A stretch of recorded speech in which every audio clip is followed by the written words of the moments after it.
Lucky fellow. పడిపోయి ఉన్నారే.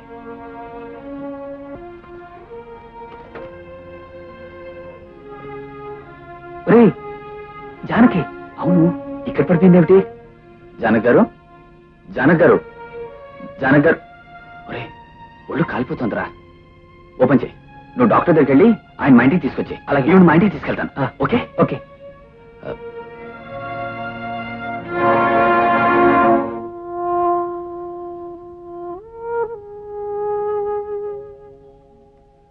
Mental strain వల్ల టెంపరేచర్ పెరిగింది. మరేం పర్వాలేదు, 2-3 గంటల్లో జ్వరం తగ్గి కళ్ళు తెరుస్తారు. టాబ్లెట్స్ రాసిస్తాను, వాడండి.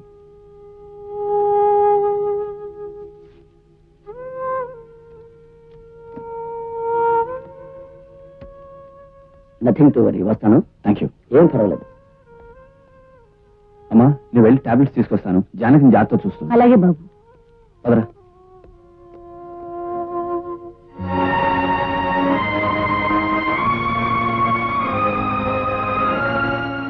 ఏమిటి రాంబాబు, మీరు భార్యాభర్తలా? ఏమిటి జానక్ గారు, మీరు చెప్పేది నిజమా? అవును సుధాకర్ గారు, అగ్ని సాక్షిగా పెద్దల ముందు ఆయన నాకు కట్టిన తాళి అర్థం లేని ప్రేమ నాటకం ఏదో ఒక నానార్థం తెస్తుందని నేను భయపడుతూనే ఉన్నాను. అనుకున్నట్టే జరిగింది. ఆయన నన్ను అనుమానించి ఇక నా ముఖం కూడా చూడండి అన్నారు. నీ చేత నాటకం ఆడించిందే కాకుండా మిమ్మల్ని అనుమానించాడా? ఎందుకు? నిర్దోషైన ప్రసాద్ కోసం ల్యాబ్ లో రాత్రంతా ఉన్నానని కోర్టులో సాక్ష్యం చెప్పాను. నేనే పాపం చేయకపోయినా ఆ రాత్రి నేనేదో తప్పు చేశానని ఆయన నన్ను అనుమానించారు. నన్ను క్షమించండి. మీకింత అన్యాయం జరగడానికి కారణం నేను. మంచి మనసుతో నన్ను రక్షించిన కారణంగా మీ కాపురం నాశనమైంది. మీకు జరిగిన అనర్థాన్ని సరిదిద్దవలసిన బాధ్యత నాది. రాంబాబుని కలిసి నిజం చెప్పి దగ్గరికి తీసుకొస్తాను.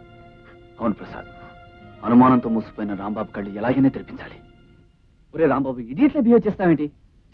తనకి జానక్ మధ్య నైట్ ల్యాబ్ లో ఏమీ జరగలేని ప్రమాణం చేసి చెప్తున్నా వినవేంటి? అవును రాంబాబు, నువ్వు అనవసరంగా జానకిని అనుమానిస్తున్నావు. తప్పు చేసిన ప్రతి వెధవ ఇలాంటి నీతి కబుర్లే చెప్తాడు.